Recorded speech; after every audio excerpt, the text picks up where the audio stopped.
Yada otumfo Nyankopon ase se wahu yemabo na ene soso me ne wahia na yetoa edwumadie ya efa honhon kronkron adesua no eho aka kire wo se yeka se Onyankopon honhon kronkron a eno de onipa biara ya oje Awurade di na omeyebo na suo ewo ekwan papa so se de yehu Onyankopon ede ato ho ewo torose mu no saa onipa kro no ebenya Awurade honhon kronkron ama aba betre ne mu na se obi benya ahoden na ode perform miraculous signs and wonders ya eno de me nam tro kronkron so aka kire wo se age se osomafo me kire apostle ya Awurade Yesu ankasa e na apaw no e de ne nsa eto so na waye de efre no impartation e de ama no eno na meda so ene wusua eho ade na me ne obepie e wo 1 Corinthians chapter 12 na ifiri ho na ebra etwato ya ayeko no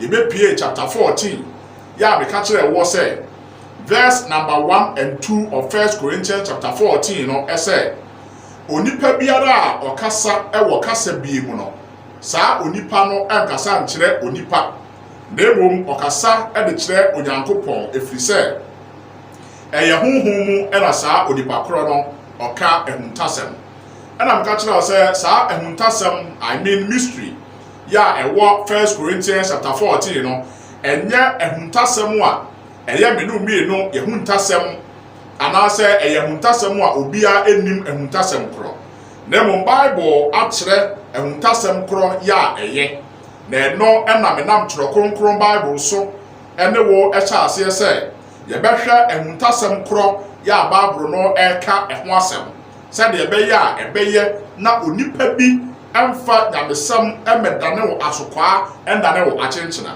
anase onnam Bible so ena dawo na onfa wo kra enkonkogoro atopre na mom wate onyamesam wase na aboawo ama Kristo som akwantuo ya wutuo ewo obra akwantuo yi no ayeye na ayepapa enza wo kai a ebra etwato na me ne wuhia ya ayepon na ya sase ya ayekan Ephesians chapter number 3 na me ne wo kan verse 1 ya be say ye kinkan e de kwa kodru verse 9 na ya be say saa ehuntasem a Bible no ka no sankra e de tie afutuo ya de bia me de ma wo no e de say se wo hu say maba wakwan mu a tutubirika na kofa Bible fa wo pen na fa wo book e fa ka ho esa say abribia Church of Christ ye ba wakwan mu say ye ne wo ebesua onyame asem no ye nam onyamesam so ena ne wo e de ekasa it is offer Bible ne open eno book a scriptures ya de be ma wo no what to me atrotro e de ato na aboa ama afei sadaache pese usua Awurade asem a what to me ayesa de no ama aboa wiye papa ente entamwara yentumrika na yesase emfiri Ephesians chapter 3 verse 1 emfa enko verse 1 say for this reason I Paul, the prisoner of Christ Jesus, for you Gentiles, if indeed you have heard of the dispensation of the grace of God, which was given to me for you, how that by revelation he made known to me the mysteries, as I have briefly written already. Into verse 1 to verse 3, no, I say, Sadia mo amanamemfo munti yefre mema mebeye osomafo edema no Onyankopon enam nadom ene na humobro bebrebe so ada ehuntasem adi ede a kire me na ehuntasem a oda na di ede kire me osomafo Paul no matro no tietietia enti Bible asem a all can say asem a 1 Corinthians chapter 14 verse 2 e ka kire wo say eye ehuntasem no ebre bi ya atwa mu na ye ehuntasem na no anamenam nyamesam so ka kire wo say sa mystery no aye Awurade Yesu Kristo obebe wiase na obabunu ebewo no na yebebo no asenduam aku no na yebesie no ama na ansa so obesore na osore a ye nam ne din so bebo adwensa kira ho dawuro na obi a obeje adiam yebo na suo Awurade age ne nkwa no saa asem na Bible say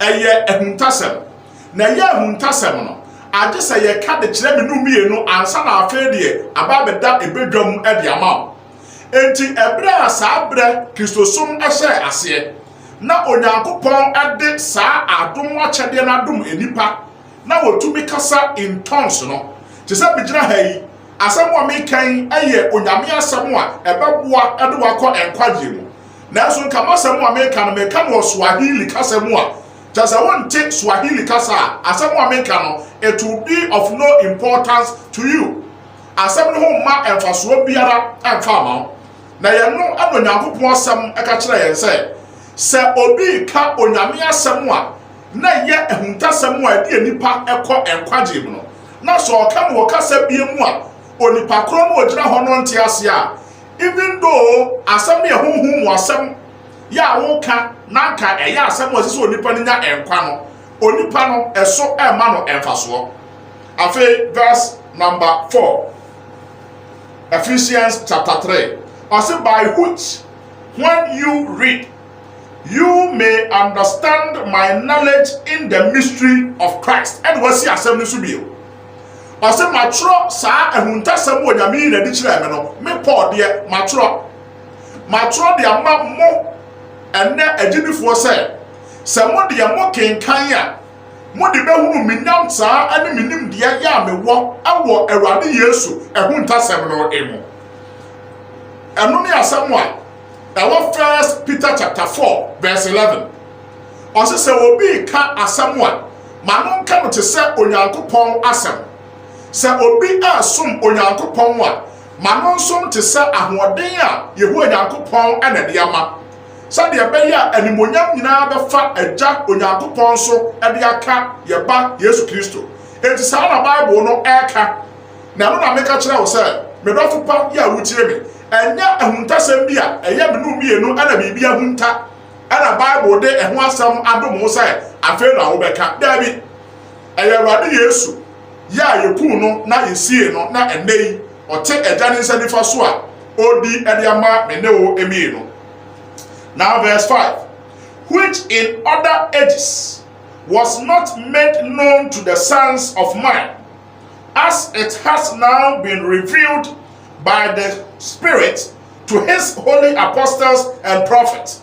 Bible said adeɛ no a yɛka ho asɛm sɛ ɛnɛ ɛyɛ ahuntasɛm no ɛbrɛ bi a ɛtwam ɛkɔ no Onyankopɔn a na no adi ama enipa ma ɛhono na mmom ɛnɛ die wada na di ade akyerɛ nadifoɔ ɛna somafoɔ kronkron no ɛyɛ deɛ bɛyɛ asɛm wa Jesus Christ and him crucified Awurade Yesu a yabɔ no asɛnduam na yɛsie no ama nansa akyi wasɔre na ne din mu yɛ nam a yɛbɔ adwensakyera ho dawuro ɛno na Bible ka kyerɛ sɛ nanka ewiase mu atumfoɔ anim saa asɛm no a ɛnka wɔn ammɔ Awurade Yesu asɛndua mu koraa wei ne asɛm a ɛwɔ obiara Bible mu a meka kyerɛ wo sɛ ɛma obi ɛnaada now verse 6 I said that the Gentiles should be fellow heirs of the same body and partakers of his promise in Christ through the gospel. Hallelujah. Bible said, Ebra Onyankopɔn ada ehuntasɛm wadi ɛde akyerɛ n'adifoɔ ɛne n'asomafoɔ no. Sɛdeɛ ɛbɛyɛ a yɛn nyinaa ba bɛyɛ adidifoɔ ɛwɔ Awurade Yesu Kristo mu ɛnam asɛm papa no ka ɛso. Ɛno na meka kyerɛ wo sɛ saa ehuntasɛm a ɛwɔ 1 Corinthians chapter 14 verse 2 no Bible no ɛka no. It is the gospel of Christ. Ɛyɛ Yesu Kristo ɛne ne nkwagyeɛ yɛ onyame nam ne so ɛde aba ewiase no. Ɛyɛ saa asɛm no ɛna Twerɛ Kronkron Bible ɛka ɛho asɛm ɛwɔ hɔ. Enti ɛma obi ɛnaada obi o. Now verse 7 of which I became a minister according to the gift of the grace of God given to me by the effective working of his power. Ɛyɛ saa deɛ no ɛna me ɔsomafoɔ Paul Onyankopɔn ɛnam n'adom akyɛdeɛ ne tumi kɛseɛ so ama me nso mabɛyɛ emu ɔsomfoɔ ebi. Now verse 8 na me ne wawie ɛwɔ verse 9 to me who am less than the least of all the saints this grace was given that I should preach among the Gentiles the unsearchable riches of Christ, and to make all see what is the fellowship of the mystery, which from the beginning of the ages has been hidden in God, who created all things through Jesus Christ. Amen. And the Bible said, Onyankopon amama beye osomofo.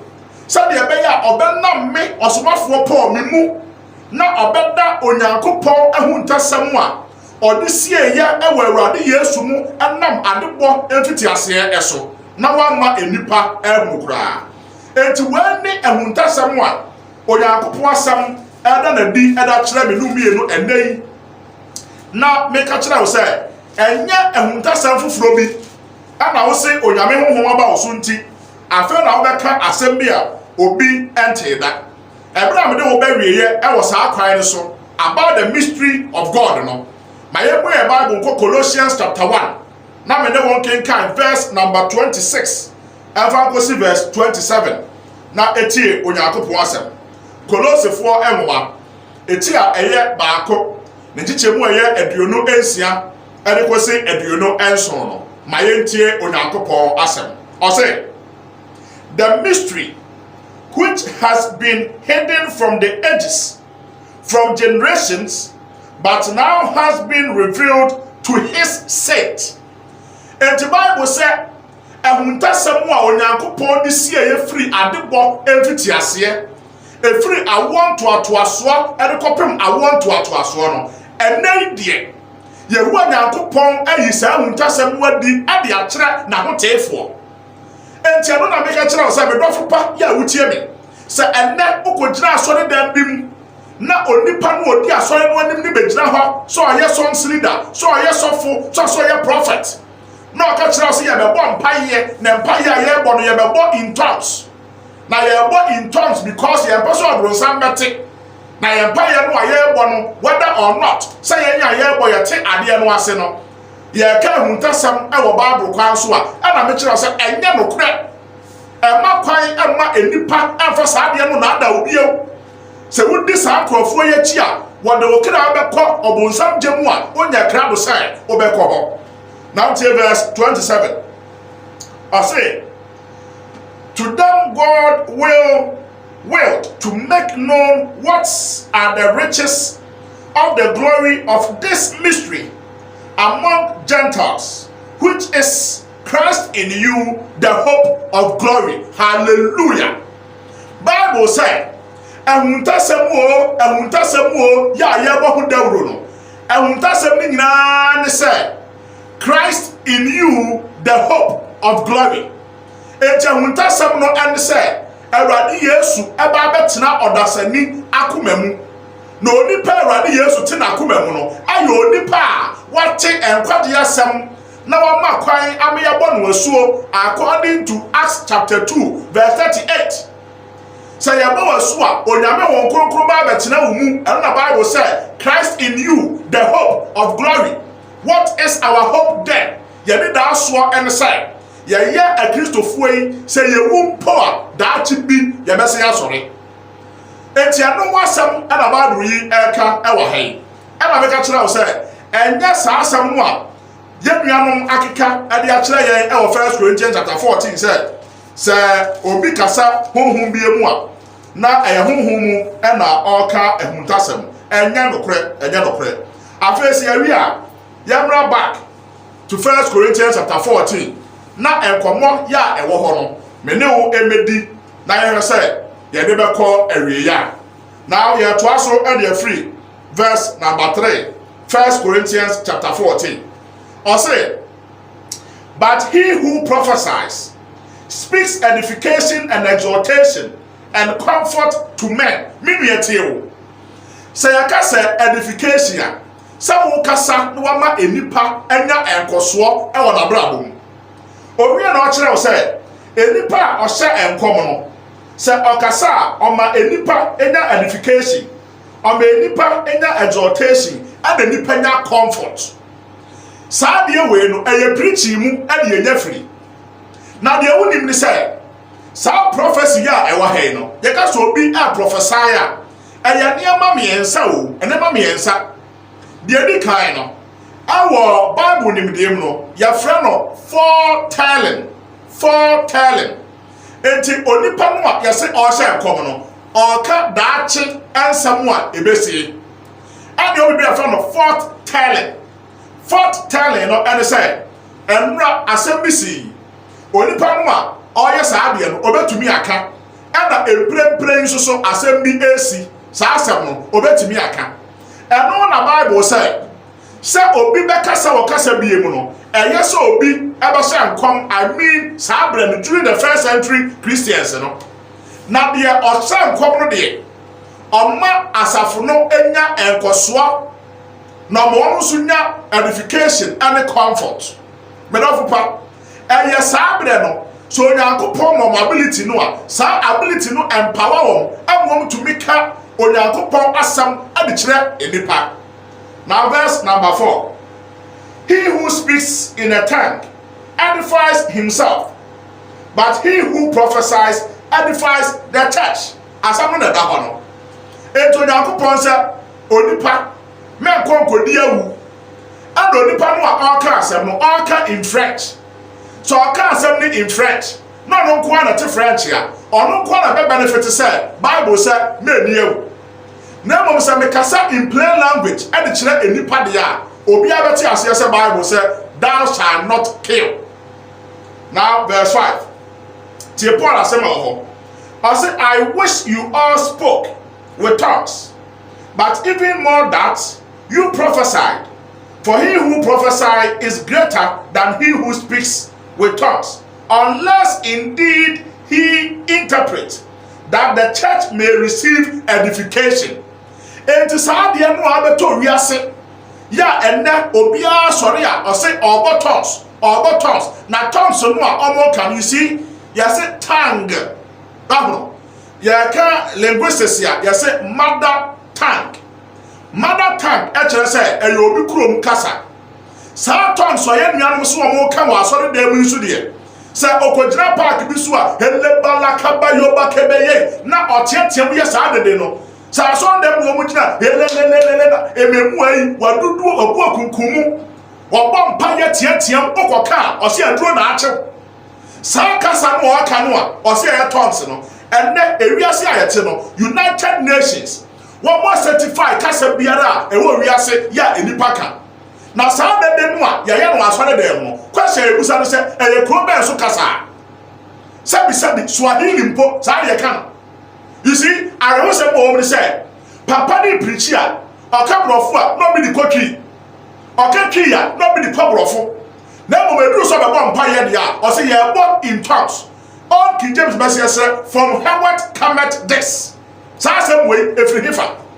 And China no credit. Sadiano and Crawford and net, I was on the demo, and your Bible tongues, and no more can. I never credit. Now, verse 6. I say, but now, brethren, if I come to you speaking with tongues, what shall I profit you unless I speak to you either by revelation, by knowledge, by prophesying, or by teaching? And Paul said, Sameba munchen na me de kasa anacha kyerɛ ma monte aseɛ ɛne mo ba be kasa ɛde afa soɔ ɛna ɛwɔ soɔ ade sɛ menamadi yeso menam nkom sɛ so ana menam nkyerɛkyerɛ so ɛne mo de kasa asɛm wɔ obi Bible mu no ɛno no na ntie asɛm no verse 7 I say even things without life, whether floats or harp, when they make a sound, unless they make a distinction in the sound, how will it be known what is pipe or play? Arehosam. Bible said, "Enyama enkwa enimu empo bibi ti say trumpets." Ayi mikro mbaabi a binyini ye no na bass refro e kira presby omo asore dan kase bi si ho. Na enkrase no baabi a bass asore sie bia no na asore don esi enchen. Ansa na ade e beche no edon no omo bo ni mpire no. Na sa de omo bo edon ni bia no e communicate.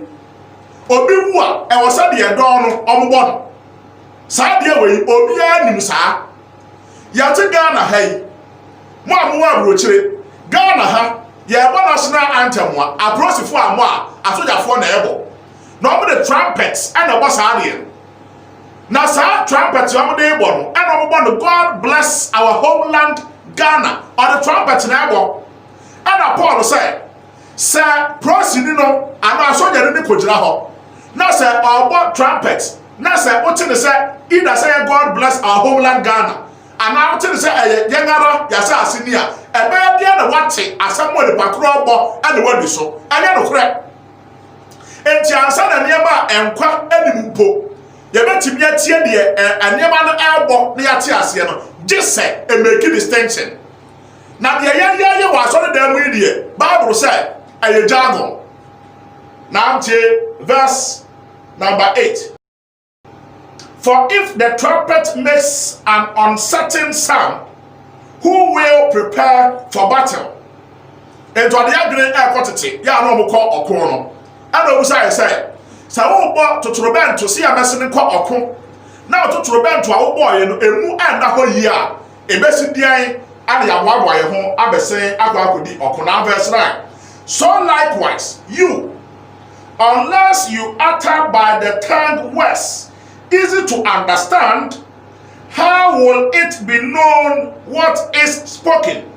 For you will be speaking into the air. As well for Paul said, enti monso, samosemo bompa ya na mo kasa e wo kasa biemu. Na wanka kasa ya enipa ebete wase a ebesi dian ebasemu a wo ka no enipa ate wase afei ebeba ne se wo kasa e de agunfrema mu kwa enti mu bebre makasa agunfrema ma che dodo obampa ye no a o se ma bompa ye saa onyankopon entie recently video bi a na circulate e social media na ebra coronavirus yade e ba ye asofo ya ne nam Ghana hayi a wo se onyame firi suru ne obeche no na maye no ade asam na asi a obompaye aba coronavirus no etu atwa afro manim na ememu ayi ejira ho no badudu afu na wajira ho ade asam na asi a no wo to omonsa no wo kwa no wo ba ade asam na asi a obompaye na se ukuro mo hene ana akojira na nim ya saa de ya ka ampa mo mfra himfi ho asema Bible eka no eno no enti enipa bebre say obo mpaye no Bible kwa so Bible say you are simply speaking into the air. Asem we na Church of Christ ka tell say hwade ni yi say wa hwe asem a ekoso ni yi a you will follow these people blindly, and before you say jack they will lead you into chaos. They will lead you into eternal destruction. Na de enti a wo bre e wo kisoso mu no onsa enka afeti verse 10. Also there are, it may be, so many kinds of languages in the world, and none of them is without significance. Hallelujah. Bible say amen ewom na betimi ayampa say okasa pi adewo wiase nanso kasa biara ni ho ya eni ntrase ene na mebu saw say dia enai aba ya nipa ejira so ne dem na ya dia hoden bompa ya tiatiam ehuri kosoro eba fom no eye kasa benya na mo say asekira ne say enti Bible dia na say enya no kura sabi ejira so na mo ya no enya no kura enya kasa bia wo wiase na enya kasa Bible enim saa de no enti kasa biara e wo wiase no Bible dia na say asekira ho samose mo dia no amoka no eye tons ampa dia ade na eye tons benya quotation we to kira wo say tons no aya ka no eye heavenly language as the Bible say eye kasa wo wiase in the world, not in heaven. And to ya no ma gane say a heavenly language oko heaven da ben and aka heavenly language. And to be a wote asase so no ana wo say oka so kasa onyame no a wo say wo ka ma no wo yi wa ma o tanya no kre. Enti ye tufu say jai na pe Bible papa na sua na mo ma jai say de wudi enipa chi ya wo de wo kra egro atopre no Now verse number 11. If I do not know the meaning of the language, I shall be a foreigner to him who speaks, and he who speaks will be a foreigner to me. Now verse 12. Even so you, since you are zealous for spiritual gifts, let it be for the edification of the church that you seek to excel. And the Bible said, abusuafoe, sɛdeɛ ɛsɛ sɛ mote aseɛ ɛne sɛ obi kasa ɛwɔ kasa bi mu na deɛ ɔka kyerɛ no no ante aseɛ a deɛ ɔka ɛne deɛ ɔtie no wɔn mmienu nyinaa bɛdane apotɔfoɔ. Ghana ha sɛ yɛka sɛ obi ɛyɛ potoni a deɛ yɛka nyinaa ne sɛ nipa korɔ no ɛka kasa bi a yɛnte aseɛ. Now verse 13 ɔse, therefore let him who speaks in a tongue pray that he may interpret. Verse 14. For if I pray in a tongue, my spirit prays, but my understanding is unfruitful. Emidru ha no obi say enya na wo ho no. Bible say samede okasa bie ebo empaye. Na kasa me kanomenti ase a me honhom na ebo mpaye de. Na momenti ase de enso aba eyon fruitful. Ento be kasa me pene saa, dabi yentimi prima pene saa. Se Bible asem ne ye ka de a, else ye tie de Bible no eka. Now tie verse number 15. I say, what is the conclusion there? I will pray with the spirit, and I will also pray with the understanding. I will sing with the spirit, and I will also sing with the understanding. Verse 16. Otherwise, if you bless with the spirit, how will he who occupies the place of the uninformed say amen at your giving of thanks, since he does not understand what you say? And the Bible said, Davida, Samusi wo bompaye a, e wasa wo de antiasia, ade honhom ane bompaye. Samusi wo to adwum a, e wasa wo de antiasia, ade honhom ane to dwom. Na sɛ wo de kasa bi ekɔbɔ mpaye wɔ asɔre dem ho. Na onipa no ogyina ho no, ɔnte wasɛm a wo kan wase a, ebesi dia na wagye ɛso amen asɛm a wo kan no. Aya no korɛ. Enti Bible sɛ mpaye ne yɛbɔ, sɛ adwum ne yɛto, we should pray with understanding and with the spirit. Say and asia the name, we should do it with understanding and with the spirit. For you indeed give thanks well, but the other is not edified. 18. I thank my God that I speak with tongues more than you all. Yet in the church I would rather speak 5 words with my understanding, that I may teach others also, than 10,000 words in a tongue. It was not for Paul said, abusuafoe, meda onyankopon ase said, me Paul, metumika kasa hodoɔ akyi mu nyinaa. Nanso asafuni mu de, mede menti asia mebɔ empaye, na ɛbɛyɛ ama me sɛ asafuni mu meka ensemfua enum pɛ ya enti asia ɛwom. Sense meka ensem apem ewo kasa mente asie emu. Enti endai mede wo esi ha. Kai say, yadru 1 Corinthians chapter 14 verse 19. Say ye Awurade pɛ na me ne wo ehia bie wo a, ye bɛhyɛ asie e de free verse 20 na ɛhɔ de ɛyɛ kama sɛ enije sampa ande wo hɔ. Ya Bible no ebe raise a whole lot of questions and answers ɛwɔ hɔ. Enti make a date with Church of Christ. Ebra ye ne wo esua ade na wo hu sɛ Holy Spirit enya enwa ne sɛ obi etumi kasa in tongues. However, the speaking in tongues, you know, it was one of the gifts of miraculous gifts here. Onyame edema edipa. Until we meet again, Master Mama can say Onyame enshira na onka ho. Say the bia ka kira no and say, Ewurade Yesu say, dia owo aso no ma ontie de honhom ka kire asafo. Bye bye.